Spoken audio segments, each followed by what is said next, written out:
세례 요한이 천국의 가난한 말씀을 선포하는 이 사건을 통하여서 우리 예수 그리스도의 오심에 관한 약속이 성취되어짐과 또 주의 길을 예비하라는 그의 사명을 따라서 주께서 오시는 그 은혜 안에서 이제 다시 오실 예수 그리스도를 예비하며 또 준비하며 그의 길을 닦는 자로 우리가 어떻게 교회 사명을 감당할 것인지를 생각해 볼 수 있는 그런 시간이 되어지기를 원합니다. 오늘 이 세례 요한은 구약에 예언되어져 있었던 예수님의 길을 예비하는 자입니다. 그래서 이사야 선지자 3장에 기록되어져 있는 말씀처럼 그런 선지자 이사야를 통하여 말씀하신 자라, 그러니까 이사야 선지자를 통하여서 예언되어져 있었던 사람이거든요. 예견되어졌었던 일이고 사건이고 인물인 것이죠. 그런데 이 인물이 어떤 일들을 할 것인가 라고 했을 때 그건 예수님의 길을 예비하는 자의 길을 감당할 것이다, 그렇게 예언이 되어져 있었었는데 오늘 그 일이 성취되어졌다라고 마태가 이야기하고 있는 것입니다. 그러면 마태는 계속해서 1장과 2절에서 예수 그리스도를 설명할 때 구약에서 예수 그리스도를 메시아로 오실 왕으로 선포한다고 말을 했잖아요. 그리고 그 일들이 이렇게 성취되어졌다라고 하면서 1장과 2장에서 계속해서 그 증거들을 보여주고 있죠. 그런데 오늘 또 세례 요한을 통하여서 이 세례 요한의 삶과 사역을 통하여서 예수 그리스도께서 오실 것이라는 것을 다시 한번 또 확인하고 또 확인시켜 주고 있는 그런 장면을 우리가 볼 수가 있습니다. 이런 일련의 내용들을 통해서 우리가 알 수 있는 것은 무엇입니까? 그것은 하나님께서 우리에게 약속하신 일들을 이루신다라는 거예요. 하나님께서 그것이 얼마가 되었다든지 그것이 얼마나 오래되었다든지 또 그것이 이루어질 수 없는 상황 가운데 있는 어떤 현실이 있다든지 어떤 상황이 있다 할지라도 그런 상황과 상관없이 하나님의 말씀은 여전히 살아있고 변치 아니하고 그 약속은 반드시 성취되어진다라는 거예요. 그것을 우리가 아는 것이 굉장히 중요합니다. 그래서 마태복음에는 그러한 언약의 성취가 이루어졌다는 경고를 비슷하게 사건마다 계속해서 사용하고 이것이 구약 선지자를 통하여서 하신 말씀이 이루어진 것이니라, 이것이 구약 선지자를 통하여서 말씀하신 것이 이루어진 것이니라 라고 얘기를 하고 있다는 거예요. 그것은 어떤 의도로 어떤 목적을 가지고 있고 또 저와 여러분에게는 어떤 의미를 가지고 있느냐는 거죠. 우리는 이 말씀을 붙들고서 신앙생활을 하고 있단 말이에요. 그런데 이 말씀이 이 모든 약속들이 이루어지지 아니하고 성취되어지지 아니한다라고 했을 때 이 말씀이 우리하고 전혀 상관없는 것이라고 생각할 때 우리의 신앙은 불가합니다. 우리의 미래는 없습니다. 우리가 이 말씀을 근거해서 신앙생활을 하고 또 이 약속을 근거해서 소망을 갖고 살아가고 있는데 그러한 소망과 그런 약속이 말씀이 성취가 되어지지 아니한다라면 아무런 의미가 없는 것 아닙니까? 그런데 오늘 마태는 그것이 이루어지고 있고 그러한 약속의 주가 되시는 예수께서 오셨다라고 말씀하고 있어요. 그리고 그 마태복음 마지막에는 다시 오실 예수 그리스도에 대해서 얘기를 하고 있단 말이에요. 끝이 아니라는 거예요. 끝은 다시 오실 예수님, 이것은 초림의 사건이잖아요. 처음 예수님 오셨을 때의 일을 말하고 있지 않습니까? 그러나 지금 예수님은 우리에게 다시 한번 약속을 하고 가셨단 말이에요. 다시 한번 약속을 하시고 나서 승천하셨고 우리가 머물 처소를 예비하시고 또 우리를 위하여 준비하실 것들을 다 준비하신 이후에는 다시 오신다라고 약속하고 있단 말이에요. 그렇다면 그 약속은 우리가 믿을 수 있느냐, 그 약속은 언제 이루어질 수 있느냐. 근데 오늘 이 본문을 통해서 우리는 그걸 확인할 수 있죠. 오신다라는 거예요. 약속대로 오신다를, 말씀대로 오신다는 거예요. 할렐루야. 그러므로 우리는 이 말씀을 붙들고 살아야 될 줄로 믿습니다. 이 말씀에서 주는 소망이 우리의 소망이 되어져야 돼요.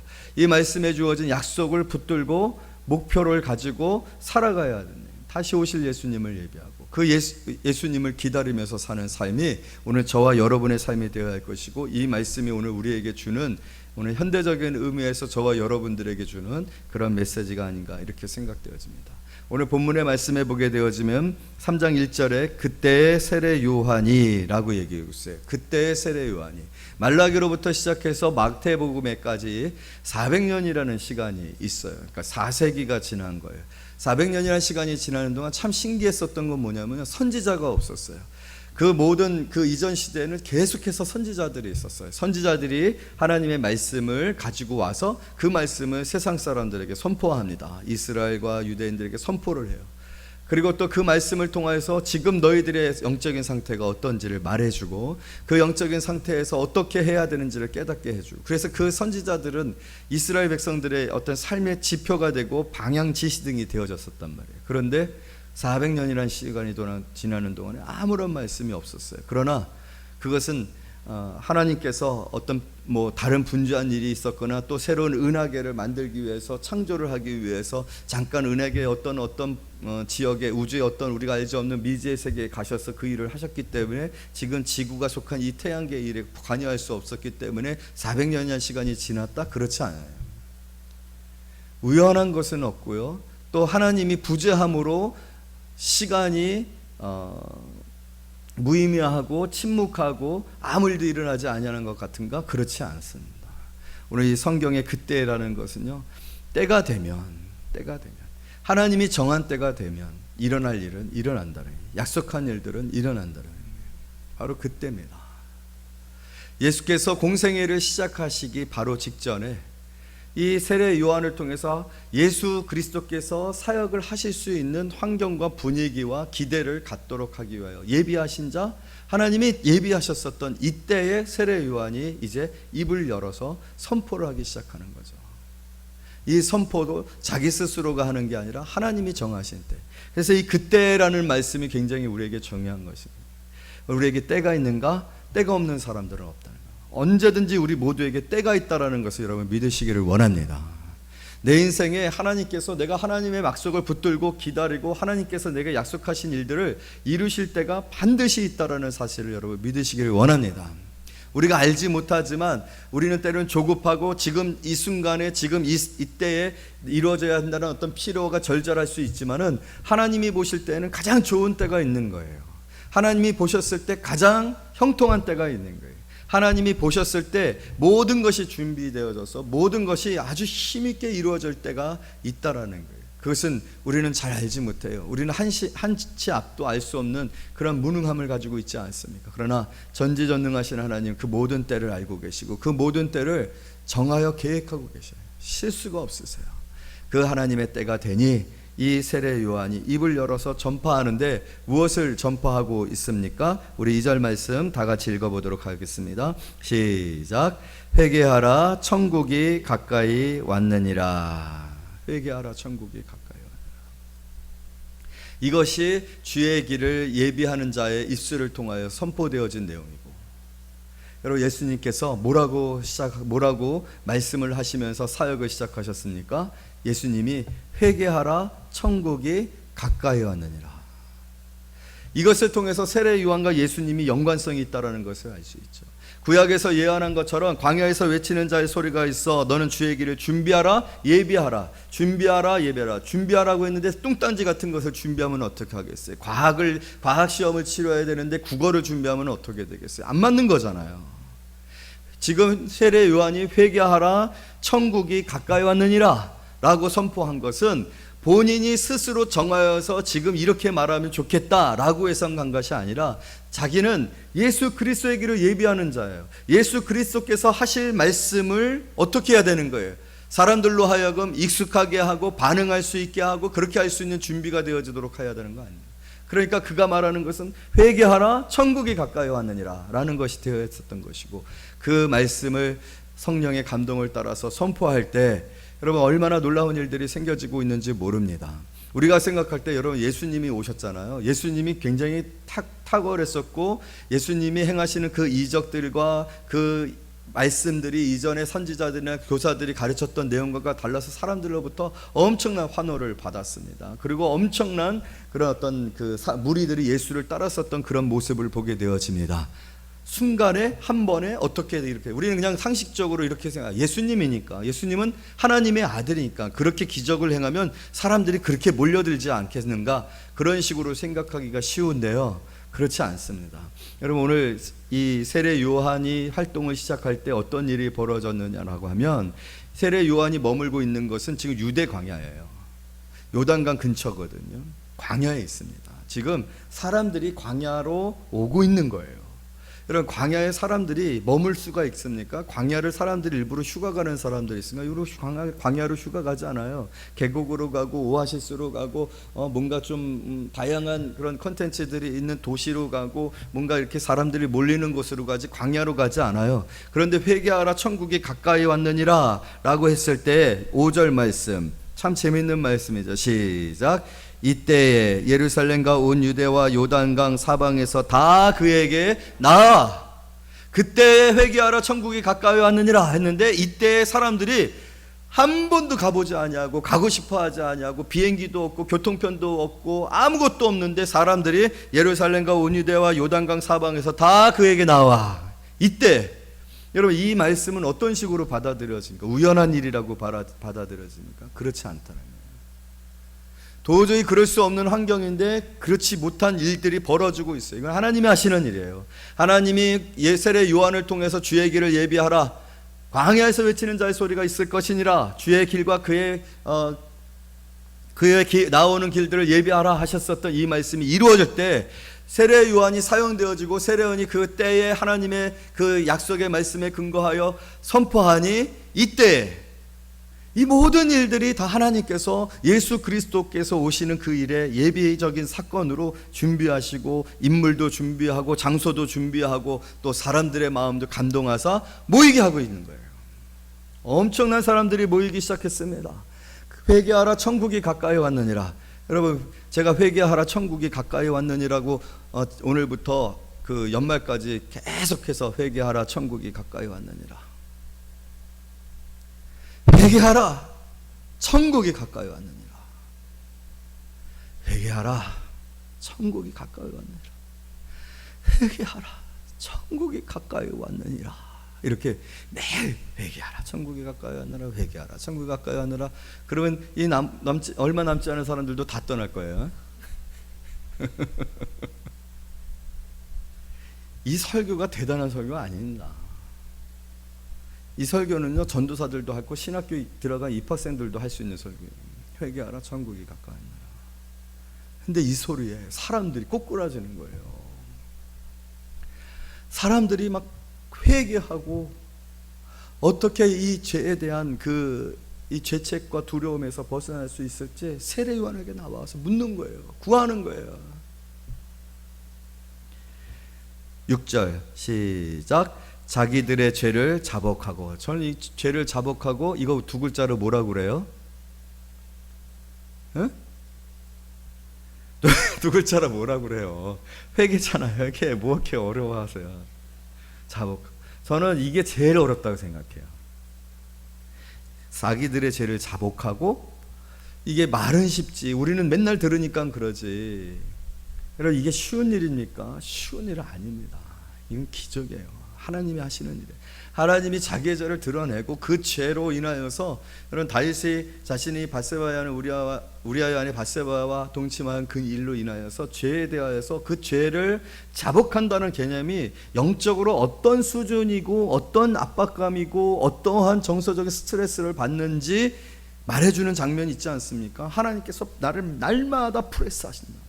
프레스 있잖아요. 프레스 기계 있잖아요. 세차장에서 폐차장에 들어온 그 폐차기를 막 프레스가 콱 누렇고 찌그러뜨렸고 이렇게 하고 요만하게 만들어 가지고 하잖아요. 프레스 한다라고 우리에게 죄를. 우리가요 회개했다라고 생각하지만 진정한 회개는요 이 프레스를 경험하는 회개예요. 성령께서 정말로 우리의 죄를 얼마나 더럽게 느끼게 하고 역겹게 느끼게 하고 추하게 느끼게 하고 그냥 그 야곱이 자기가 그 디나 사건으로 인하여서 그 가나안 족속들한테 자기가 악취가 되었다라고 표현하거든요. 죄에 관해서 내 스스로가 악취가 나는 것 같은 냄새. 여러분 그게 잘 모르겠으면은 우리게 그 쓰레기통 있잖아요. 거기 옆에 가서 좀 1시간씩 있어봐요. 그럼 뭔지 알고 악취. 그게 좀 더 하면은 오른쪽에는 음식물 쓰레기통이 있거든요. 여름에 아주 냄새 좋습니다. 아주 악취가 납니다. 거기 가서 한번 서게 해서 악취가 뭔지 자기의 죄에 관해서 악취를 경험할 정도로 느끼지 않으면 자회개가 일어나요. 왜냐하면 못 참거든요. 그냥 있을 수가 없거든요. 여러분 죄를 짓고 있을 수 있어요. 행복할 수 있어요. 웃음 지을 수 있어요. 밥이 넘어가? 우리가 왜 예배가 끝나고 나서 점심밥이 그렇게 맛있는 줄 아세요? 회개하고 먹기 때문에 그런 거예요. 회개 안 하고 밥이 넘어가요. 죄를 자복하고 지금 이 일이요 그냥 일어나고 있는 일이다.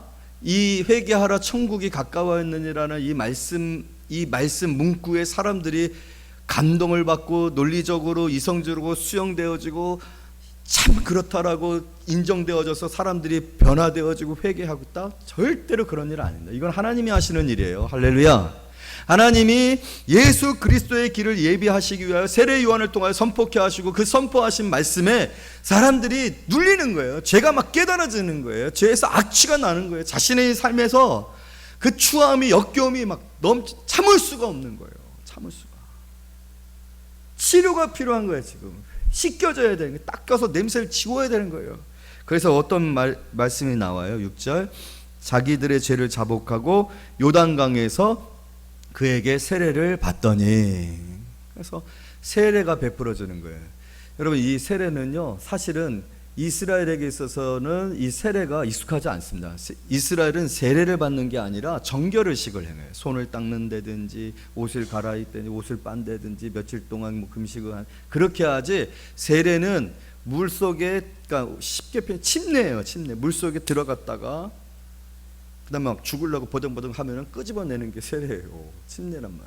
이게 세례 요한이 행한 특별한 예식이었고, 이 일이 그냥 여기에서만 멈추는 게 많은 온 유대에 퍼지고 나서 사실은 이 요단 이 유대 강야에 엄청난 인파들이 몰려오기 시작을 하는데, 그때에 세례 요한이 나는 물로 세례를 베푸지만 내 뒤에 오시는 이는 물과 성령으로 세례를 베푸느니라 라고 하니까 세례 요한도 대단한데, 이렇게 사람들의 마음이 막 자복되어지고 회개하고 돌이키게 되어지고 막 세례 침례라는 특별한 의식을 통해서 사람들이 새로운 영적 경험들을 하고 있는 거예요. 지금 이런 상황에서 딱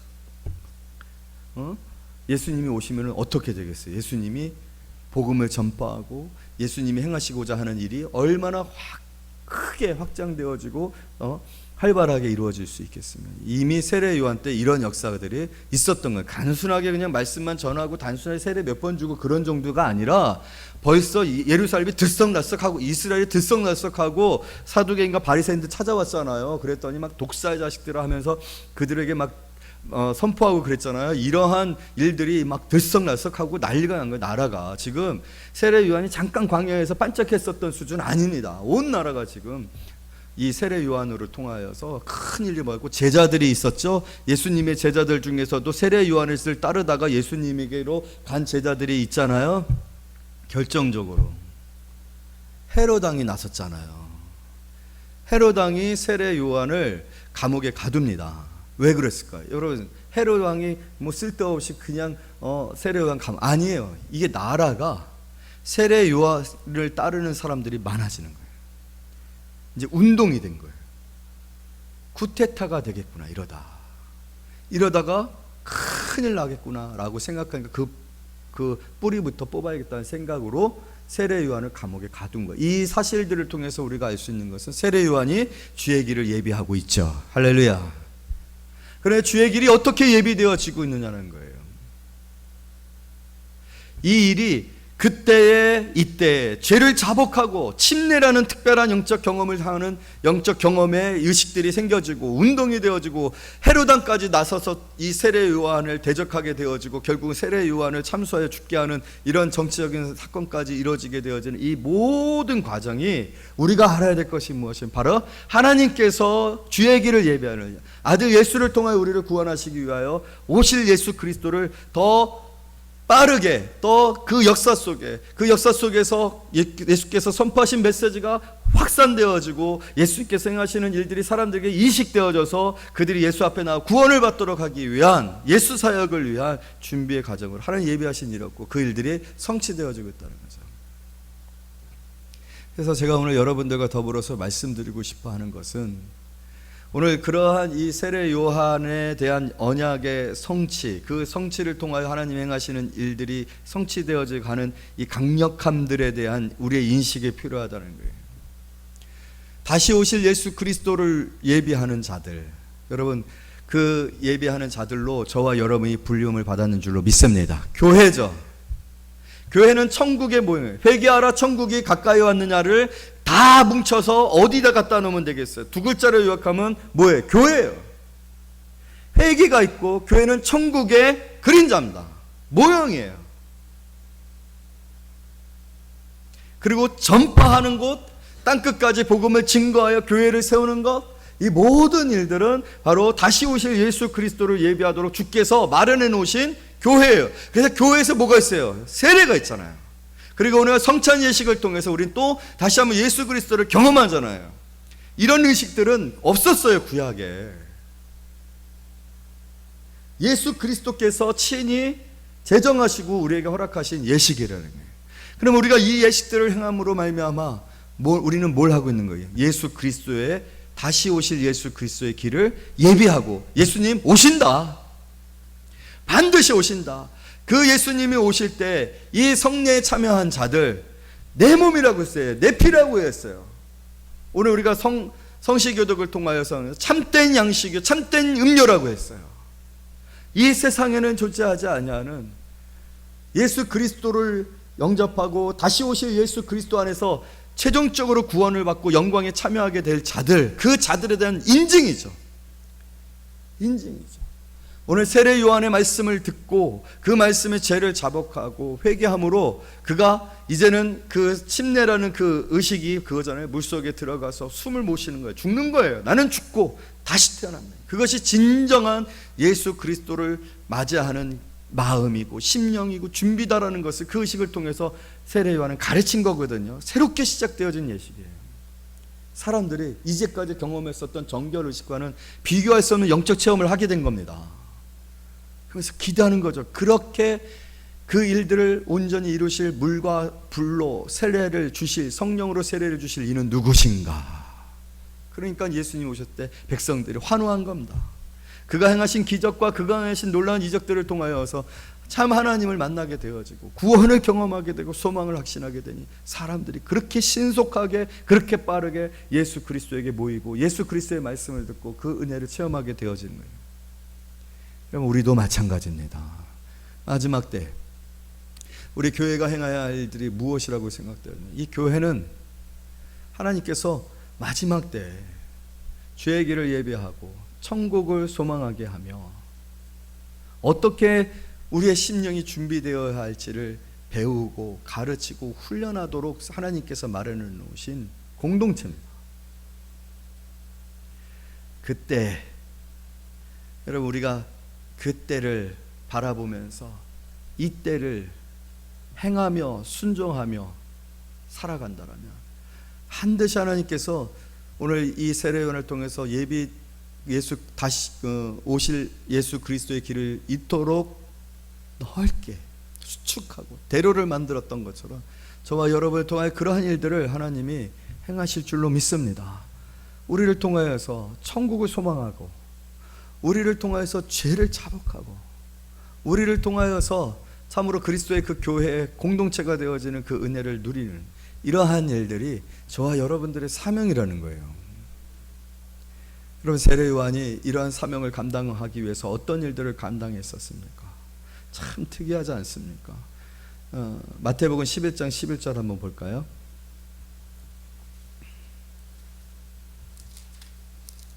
(11장 11절) 다 같이 읽습니다. 시작. 내가 진실로 너희에게 말하노니 여자가 낳은 자 중에 세례 요한보다 큰 이가 일어남이 없도다. 그러나 천국에서는 그가 극히 작은 자라도 그보다 크니라. 여기서 예수님께서 이 세례 요한을 평가하시잖아요. 위대한 사람이다라고 말씀하고 있어요. 이 세상에 어떠한 위대한 사람들보다도 더 위대한 사람이다. 여자가 낳은 자 중에 세례 요한보다 큰 이가 일어남이 없도다. 놀라운 표현이죠. 이 세례 요한의 인생에 관한 표현이 얼마나 놀랐습니까? 우리는 세속과 연관되어져서 위대함을 평가하고 성공을 평가합니다. 돈을 많이 번다든지 아니면 탁월한 지식을 이루어서 뭐 교수, 박사, 세계적인 석학이 되거든요. 노벨상 후보가 되거나 노벨상을 탄다든지, 아니면 뭔가 특별한 그런 귀족적 어떤 출신이 되어져서 그 부와 지위를 누린다든지, 우리는 이런 것으로 성공을 평가하지만, 오늘 예수 그리스도께서 세례 요한을 여자 중에 낳은 자 중에서 이보다 더 큰 이가 없고 이보다 더 큰 이가 앞으로 나오지 않을 것이다 라고 얘기하시는 이 극찬의 평가를 하셨다. 예수가 평가하셨단 말이에요. 여러분, 예수의 평가가 가장 정확하지 않습니까? 그런데 그 평가의 가장 핵심은 뭐? 주의 길을 예비하는 자, 광야에서 외치는 자, 예수와 연관되어 있다. 그러니까 이것은 우리의 선택이에요. 상관없어요. 저는 여러분한테 권유하거나 권장하지 않습니다. 여러분이 선택하십시오. 세상의 사람들과 가치와 목적으로 인하여서 성공적인 사람으로 인정받기를 원할지, 그래서 돈을 많이 벌고 승진을 하고 최고의 경영자에 이르고 사람들이 우러러보고 조회수가 막 몇십만 명 넘어가는 그런 가십의 주인공이 되든지, 아니면 어떤 탁월한 그런 귀족의 출신이 되어지든지, 아니면 공부를 많이 해서 지식을 습득해서 그 어느 누구도 감히 말할 수 없는 그런 학설을 제안하고, 그래서 세계 뭐 그러한 사람들이 되어질 것인지를 선택하셔도 되고요. 그런 것이 아무것도 없다 할지라도 예수님이 모셨을 때 귀한 자라 선택을 받을 것인지, 그건 우리의 선택이에요. 그리고 그 선택에 따라서 그러한 삶을 살아가면 됩니다. 그러나 오늘 우리가 이곳에 공동체적으로 모여서 공동으로 우리가 인정하고 고백하고 확신하는 것은, 오늘 예수님이 나를 어떻게 평가하시느냐가 중요하다. 예수님이 내 인생에 대하여서 어떻게 그것을 판단하시느냐가 중요하다. 우리는 예수님이 잘했다라고 하는 사람이 되어지고 싶은 거예요. 그래서 우리의 모든 기준과 가치는 예수님이다. 예수에 관한 일이고, 예수께서 내게 원하시는 것이 무엇이냐는 것이고, 예수께서 내게 가르치시는 것이 무엇이냐는 것이고, 무엇보다도 예수 사명이 무엇이냐는 거죠. 여러분, 오늘 세례 요한은 확실한 소명이 있었어요. 세례 요한이죠. 나사렛의 예수, 유대인의 관용적인 이름의 호칭에는 지역 이름이 붙는다고 했어요. 그런데 요한은 지명 이름이 아니라, 요한 이름 많잖아요. 요한복음에 요한도 있고 요한이 많은데, 세례 요한은 지명으로 불려지지 아니하고 사역으로 불려지나요? 세례를 베푸는 자. 그것은 주의 길을 예비하는데 필수적인 사역이었잖아요. 세례를 베푸는 거. 그래서 예수님도 요한에게 뭘 받으세요? 세례를 받으시잖아요. 요한은 사역으로, 자신에게 부여된 사명으로 불림을 받은 세례 요한이라 일컬음을 받았단 말이에요. 여러분, 그는요 특이한 인생의 경험을 가지고 있어요. 누가복음 1장입니다. 누가복음 1장 80절. 누가복음 1장 80절. 다 같이 읽습니다. 시작. 아이가 자라며 심령이 강하여지며 이스라엘에게 나타나는 날까지 어디에 있으니라? 빈들에 있으니라. 세례 요한은요 아버지가 제사장이었어요. 제사장은 그 당시 귀족에 속하는 직분이거든요. 근데 세례 요한은 빈들에 있으리니라. 특이하지 않습니까? 자신에게 주어진 신분과 자신에게 주어진 약속, 장래의 정말로 그 꽃과 같은 그 인생에 약속이 지어져 있는데, 그거를 내려놓고 빈들에 있으니라. 세례 요한이 왜 빈들에 있었을까요? 어느 시점에서부터 빈들에 그가 있었는지 모르겠지만, 여러분, 그는 빈들을 선택했어요. 그가 빈들을 선택했었던 이유는 무엇이겠어요? 주의 길을 예비하는 자로서 사명에 집중을 해요. 그 일에 순종하기 위해서 광야에서 외치는 자라는 말씀을 기억하며, 만약에 예루살렘에 있었었더라 만나는 친구들은 다 제사장이고 자손들일 거 아니에요. 친구들하고 어울리면서 자기 아버지가 무슨 반열에 반해서 제사장이고 얼마나 그런 얘기들, 그러니까 로얄 패밀리에 속하여서 그러한 패밀리적인 삶을 살았을 거예요. 그런 가운데서 과연 지금의 이 회개하라 천국이 가까이 하느라는 메시지가 선포되어질 수 있고 그 메시지에 사람들이 자복하고 회개하고 세례를 받는 일들이 일어날 수 있었을까? 그렇지 않습니다. 쉽지 않습니다. 여러분, 그리스도의 삶에는요 절제가 있어야 합니다. 무엇을 위한 절제? 단순한 금욕이 아니라 내 사명을 위한 절제가 돼요. 시간의 우선순위를 바뀌고 우리의 일에, 우리의 중요한 어떤 가치들의 우선순위를 바뀌고 방향을 바꿔 내게 주신 사명에 대한 우리의 절제가 필요해요. 그래야 순종할 수 있습니다. 다 하면서 다 누리면서 불가능합니다. 누가 그렇게 할 수 있어요? 아무도 그렇게 할 수 있는 사람들이 없어요.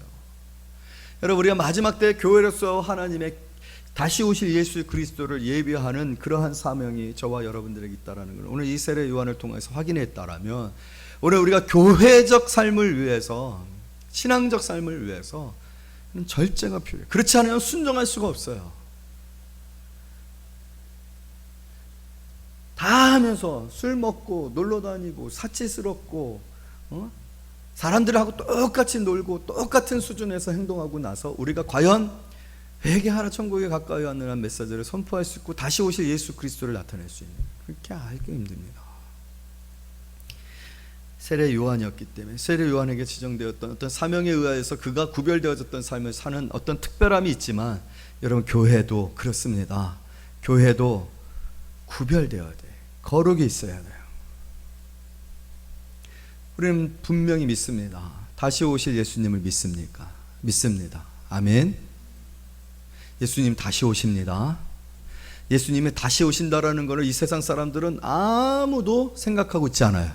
오직 교회만, 오직 저와 여러분만 그것을 알고 있고 기다리고 있고 그때가 있음을 믿고 있어요.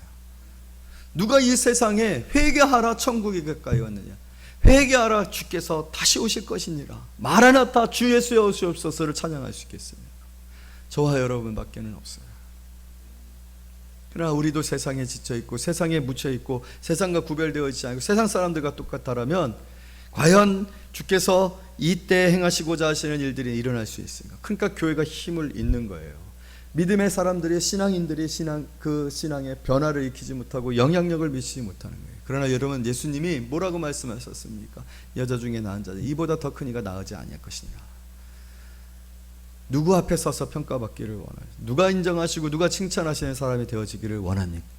지금 우리에게 칭찬이 없어도, 지금 우리에게 화려함이 없어도, 지금 우리에게 박수가 없어도 우리가 주의 길을 예비하는 자로서 이 사명을 지키기 위하여서 시간도 바꾸고 우선순위도 바뀌고 절제하고 주의 일에 순종하기를 해서 수고할 때 그 수고가 헛되지 아니할 줄로 믿습니다.